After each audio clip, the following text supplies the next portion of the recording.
Masayang balita mga Ophirians. May katuparan sa prophecy na nagaganap ngayon sa Pilipinas. Isisingit po natin ito dahil ito po yung inaabangan natin. Mark the day, October 2, 2019. Update po ito ng Two Witnesses series. Ngunit bago natin ibigayan, alisin lang muna natin ang isang malaking sagabal para maintindihan itong topic. Mayroon kasing nagpapakalat na ang China o kaya Russia daw ang magpapasimula ng New World Order. Yan ay isang malaking panlilinlang. Gusto niyo po bang malaman kung sino ang totoong nagtatag ng New World Order? Yung mga nanonood sa atin dyan sa Amerika, kumuha po kayo ng $1 bill. Makikita niyo po doon ang trademark ng New World Order. Novus Ordo Seclorum. Novus means new. Ordo is order. Sino ngayon ang New World Order na umaalipin sa lahat ng bansa sa buong mundo? Simple lang, di ba? Hindi yon si China at hindi rin si Russia. Sino ang pasimuno ng Novus Ordo? Si Amerika. Sa nakaraang videos, napatunayan na natin ang mga tao ng Amerika ay 85% Europeans. At napatunayan na rin nating ang New York City ay itinayo sa pamamagitan ng slavery. Yan po ay produkto ng New World Order. Sino ang sumusuporta sa Novus Ordo na yan? Nariyan ang European Union kung saan kasapi ang Portugal, Spain at Rome. Yan ang mga great colonizers na umabot hanggang sa Pilipinas. Nariyan din ang NATO na binubuo din ng mga Europeans plus ang Amerika at Canada. Ipapaliwanag natin yan ng detalyado pagdating natin sa Daniel and Revelation series. Binanggit lang po natin dito para alisin ang sagabal na humahadlang sa pangunawa ng karamihan. Ipinapayo namin na panoorin muna ang Crispin at Basilio videos at ang Two Witnesses videos. Naroon po ang detalye kung paano natin nakilala ang Two Witnesses. Hindi na po natin ididetalye dito para hindi po tayo paulit-ulit. Ngayon, sino ba ang kumakalaban dito sa European Union at sa NATO? Russia at China, wala na pong iba. Hindi po ba kayo nagtataka bakit tambak ang mga articles at propaganda sa media laban sa Russia at China? Look at the mainstream media. Highlighted ang negatives tungkol sa dalawang bansa habang hindi nila binabanggit ang kabutihan. Lahat ng bansa ay sunod-sunuran at halos sambahin ang kapangyarihan ng Novus Ordo maliban sa China at Russia. Para maintindihan kung ano itong katuparan ng prophecy sa Pilipinas na sinasabi natin, kilalanin muna natin ang totoong Russia. Mahabang history po yan. Ngunit kukunin lang natin ang pinaka-importante na magpapakita kung ano ang ginawa nila sa sangkatauhan. Yan ang hindi sa inyo ipinapakita ng Western media at popular history books. Para naman hindi sabihin ng sino man na propaganda ang sinasabi natin, gagamit po kami ng material na galing na rin mismo sa Amerika. Let us quote the Washington Post. Ang contents naman ng Washington Post ay hango sa memoirs of the late President Eisenhower. Maaari nyo pong i-post ang video kung nais ninyong basahin ang screenshots.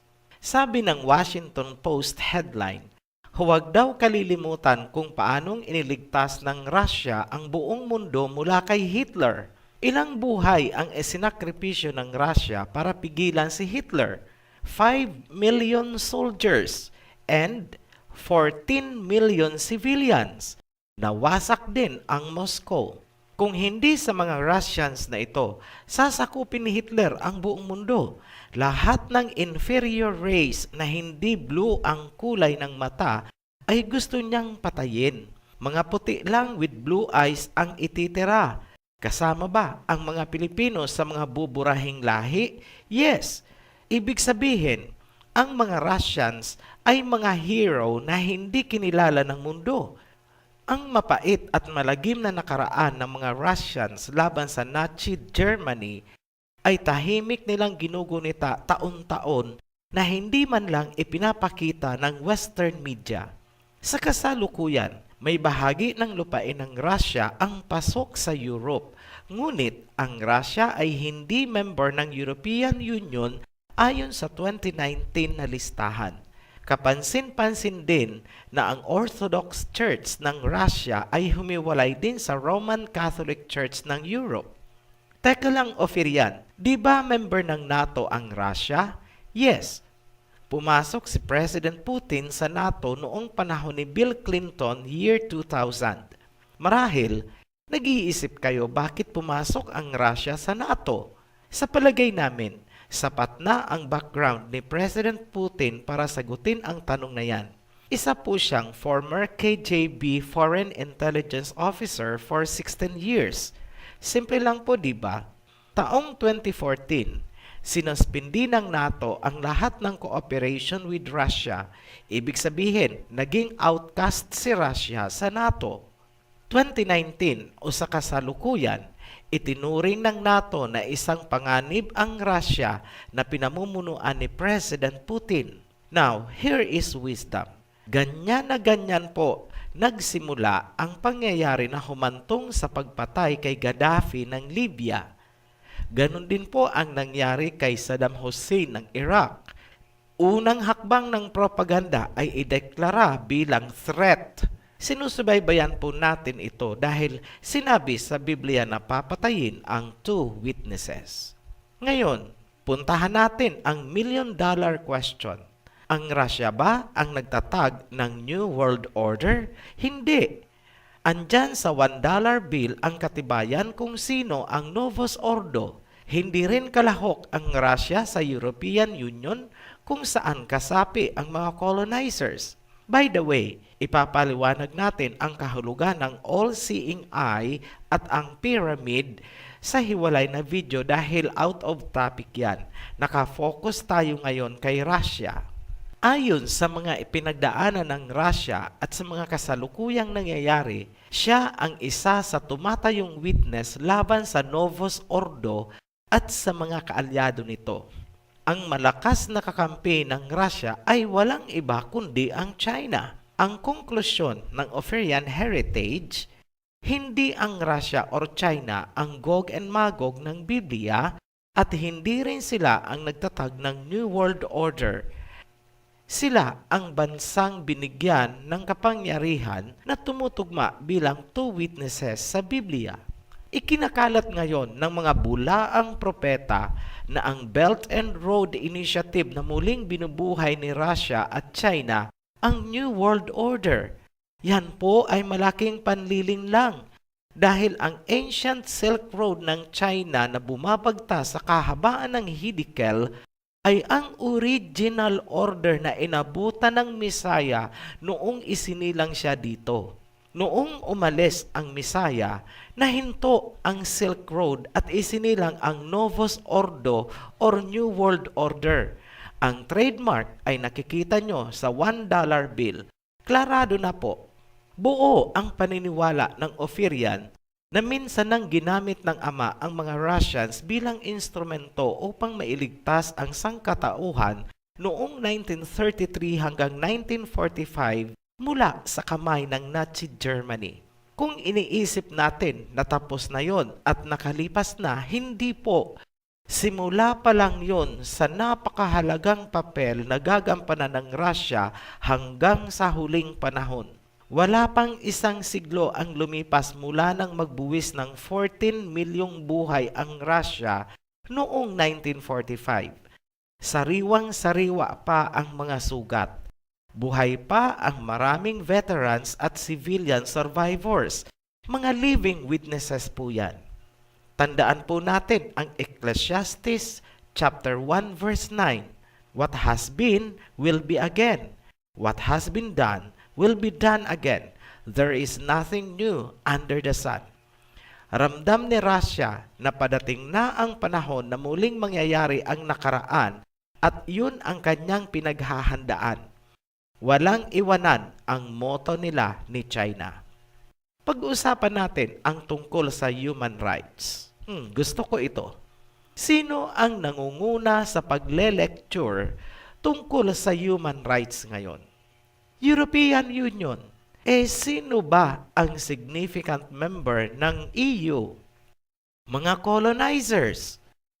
Naipakita na natin sa mga nakaraang video ang ginawa nila sa mga Black Hebrews, sa mga Africans, sa Iraq, sa Libya. Tanong, nasaan ang mga may kagagawan ng mga human rights violations na yan? Andyan po sa EU at NATO. Ano ang ginagawa nila? Nagle-lecture po tungkol sa human rights. Nakakatawa, di ba? Ngayon, alam na kung bakit sila kinukundina ng Russia at alam na rin bakit galit ang EU sa Russia pati sa China. Kung naaalala pa, ang Russia ang tumutuligsa sa NATO dahil sa pagpatay kay Gaddafi, ang leader na nagnais ibangon ang buong Africa. Russia din ang tumuligsa sa NATO noong pinatay si Saddam dahil ayaw nitong magpasakop sa Western powers. Sa paningin ng mga hindi nakakaalam ng katotohanan, tila napakasama ni Saddam at Gaddafi. Salamat sa mga propaganda ng Western media, ang daming naniwala sa maamong tupa. Sa totoo lang, ano ba talaga ang kasalanan ng dalawang bansa? Yun ay ang pagpalag nila na sumailalim sa Western control. Dahil ayaw nilang magpasakop, inulan sila ng iba't ibang propaganda tungkol sa human rights hanggang sa tuluyan silang pinatay at winasak ang kanilang bansa. Ano naman ang katibayan na taliwas sa katotohanan ang mga ikinalat na propaganda laban sa kanila? Simple lang po, ikumpara nyo ang Libya sa panahon ni Gaddafi at ngayon. Ganon din po ang Iraq. Ano ang Iraq sa panahon ni Saddam at ano na siya ngayon? Lahat iyan ay mariing kinundina ni Russian President Putin, the witness. Hindi sumama ang Russia sa mainstream European group. Mas ginusto ni Russia makipag-alayan sa Asia. Sa ordinaryong pag-uusap, hindi niya gusto ang European ideology and culture. Kaya wag po kayong magugulat kung bakit lumabas na kontrabida ang Russia at China. Pansinin din na laging si Russia at China ang kumukundina sa mga ginagawa ng mga Europeans kasama na ang Americans. Tandaan natin na 85% ng Americans ay Europeans, lingwahe lang ang ipinagkaiba. Russia ang may pinakamalaking lupain sa buong mundo na sumasakop sa 11 time zones mula sa Scandinavia, the Baltic Sea, and the Atlantic hanggang Far East sa northern borders ng Japan. Sa panahon ng Cold War, Russia ang pangalawang nangunguna sa techno-industrial power na bumangon mula sa internal revolutions. Pinangunahan ng Russia at China ang BRICS economy at binubuhay ang ancient Silk Road sa pamamagitan ng Belt and Road Initiative. Kung papansinin nyo, ang mga bansang bumuo sa BRICS economy ay ang Brazil, Russia, India, China, and South Africa. Lahat sila ay may kaugnayan sa mga Hebreo. Hindi pa sa ngayon napapansin ng karamihan ang papel na gagampanan ng Russia sa Pilipinas. Ngunit, dahil masusi nating sinusubaybayan, napansin agad natin ang mabilis na turn of events. Ang kasalukuyang sigalot ng China at Pilipinas ay residual effects lamang ng hindi magandang relasyon ng Pilipinas sa China noong mga nakaraang administrasyon. Pero kung titingnan natin ang kasaysayan, bago dumating ang mga Kastila, malinaw na wala tayong problema noon sa China hanggang sa panahon ni Marcos. Sa mga nakaraang video, ipinakita natin ang mga rason bakit Russia at China ang two olive tree na siya ring two witnesses. Ang two olive tree ay may golden tubes kung saan dumadaloy ang langis papunta sa lampstand na may 7 ilaw.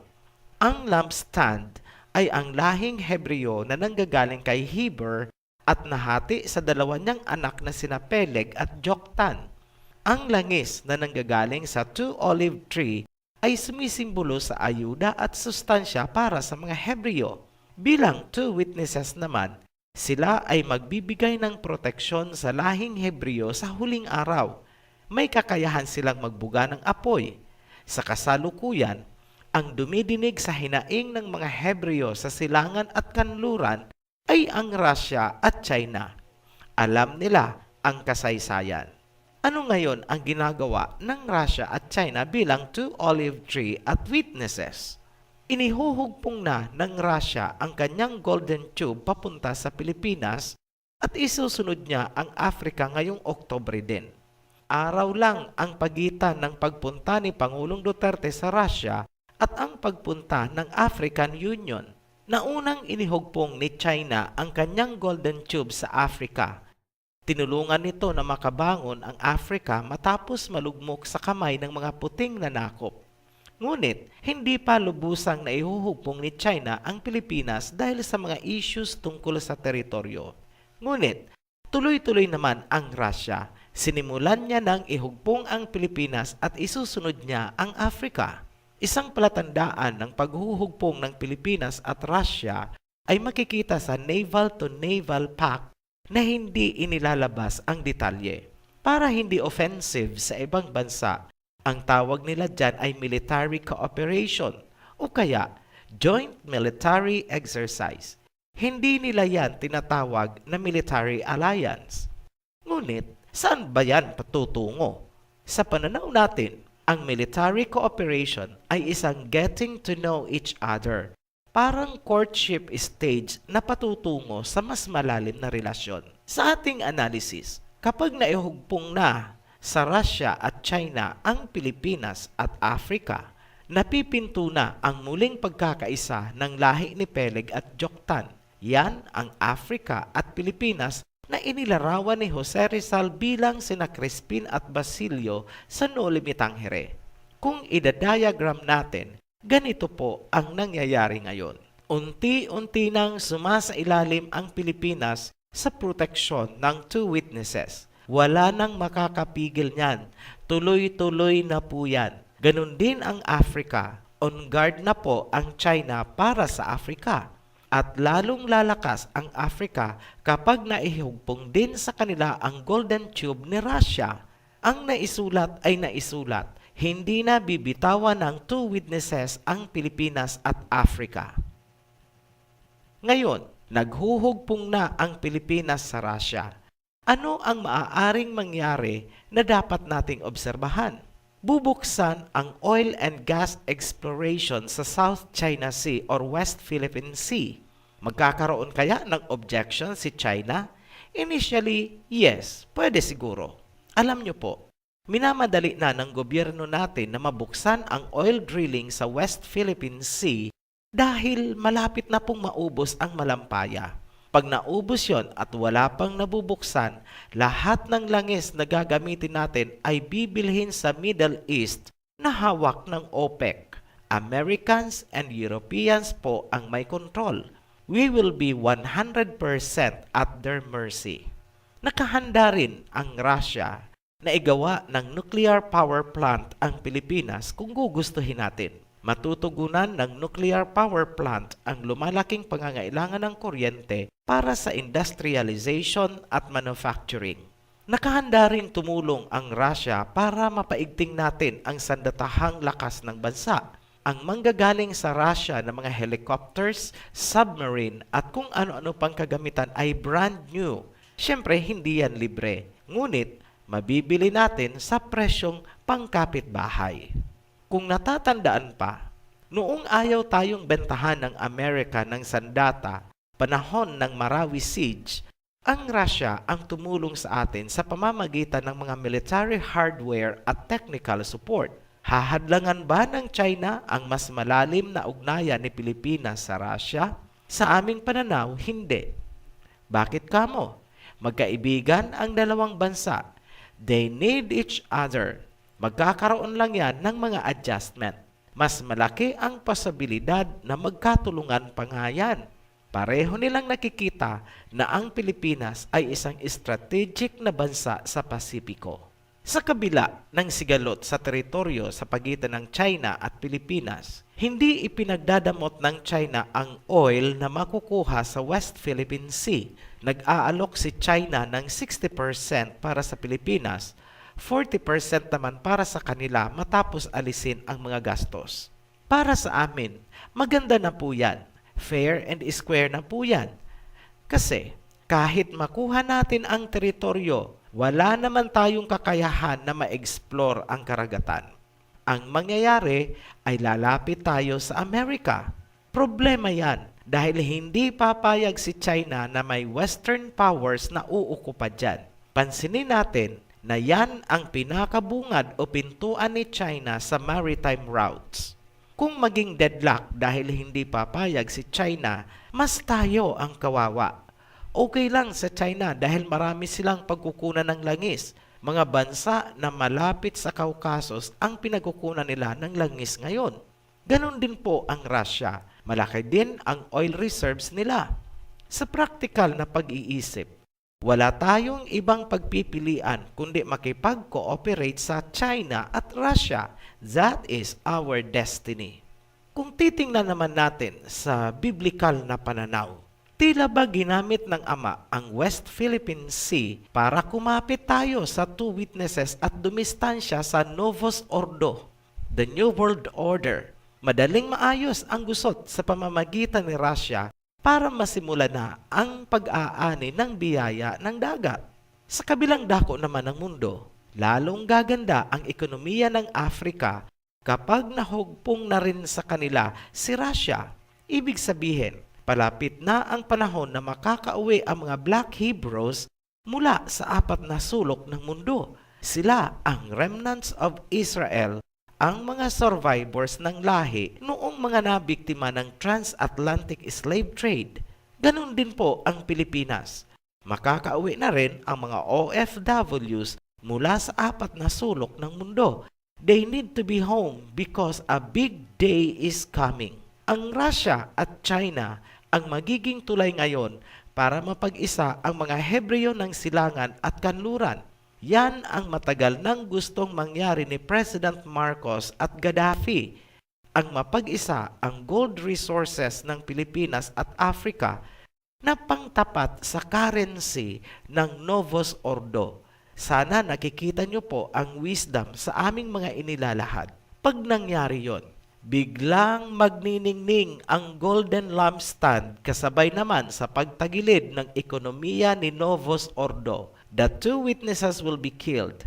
Gog and Magog erupts. May karugtong pa itong video, abangan nyo po. Ilalabas natin yan pagkatapos ng unang Africa-Russia Summit na gaganapin sa October 24, 2019. At habang hinihintay natin yan, ipagpapatuloy natin ang kasalukuyang serye na tumatakbo ngayon. Muli kaming nagpapasalamat sa inyong patuloy na pagsubaybay sa ating mga videos.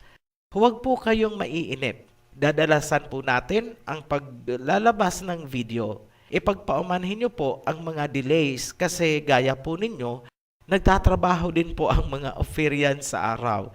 At ginagawa po natin ang mga video at saka mga research natin sa gabi. Masaya po kami sa aming ginagawa bilang pagtupad sa ating calling na ilahad ang mga katotohanan. Hanggang sa muli, be blessed, Ophirians.